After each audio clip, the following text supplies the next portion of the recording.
Шаарыбыздагы номер 3 клиникалык балдар ооруканасына дарыгерлер жетишсиз. Ал эми Кыргыз Тосо гезитине жана Акипресс маалымат агенттигине журналисттер талап кылынат.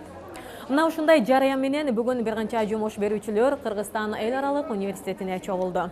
Тактап айтканда 30дан ашык мекеме ишкана кезектеги жарманкеге катышты. Ага 500дөн ашык жумушсуз адам чакырылган. Мекеме ишканаларга керектүү адисин, жумушу жокторго жумуш таап берүү максатында Бишкек шаардык калкты иш менен камсыз кылууга көмөктөшүү башкармалыгы мындай жарманкени ай сайын өткөрөт. Бүгүн мына 50 киши, 100 киши жумушка орношушу мүмкүн. Өткөн жармаркада 400 киши жумушка орношту. Ана биз жумуш иш берүүчүлөр менен 2 жумадан кийин байланышып, ал кайсы жерден ушу иштеп атат, ошонун баарын билебиз да. Зарина өткөн айдагы жарманкеде жумуш тапкан. Ага чейин ал акысыз курста окуган. Анын кесиби боюнча, мисалы бизде шаарда жумуш табыш кыйын экен, ал өзү таможенный деланы бүтүптүр. Анан биз консультативдик кеңеш берип, анан кийин бизден профобучение окуганга биз сунуш кылганбыз.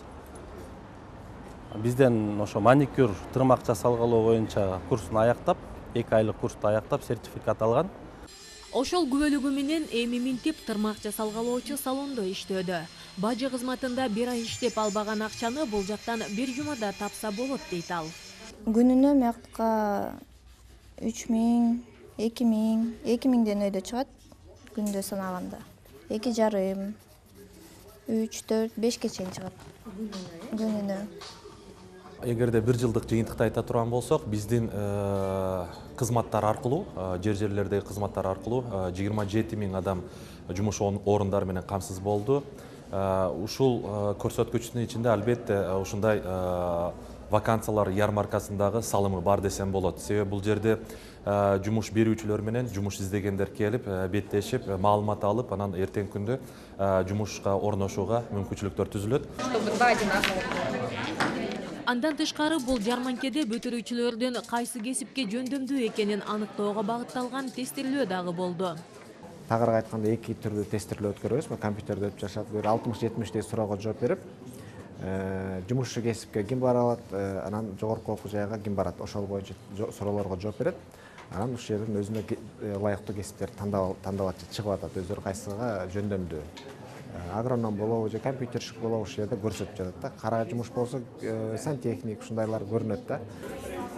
Тестирлөөнүн экинчи бөлүгүндө атайын адистер окуучулардын көрүү, угуу, даам татуу жана тоюу сезимдери кандай деңгээлде өөрчүгөндүгүн аныктап, ага жараша кесип тандоо боюнча кеңеш беришет. Бул жагымды карашып экен. Бул жагымда азамат, сенин даам сезүү органдарың абдан жакшы өнүккөн. Сен келечекте жакшы дегустатор болушу мүмкүн, же болбосо жакшы повар болушу мүмкүн.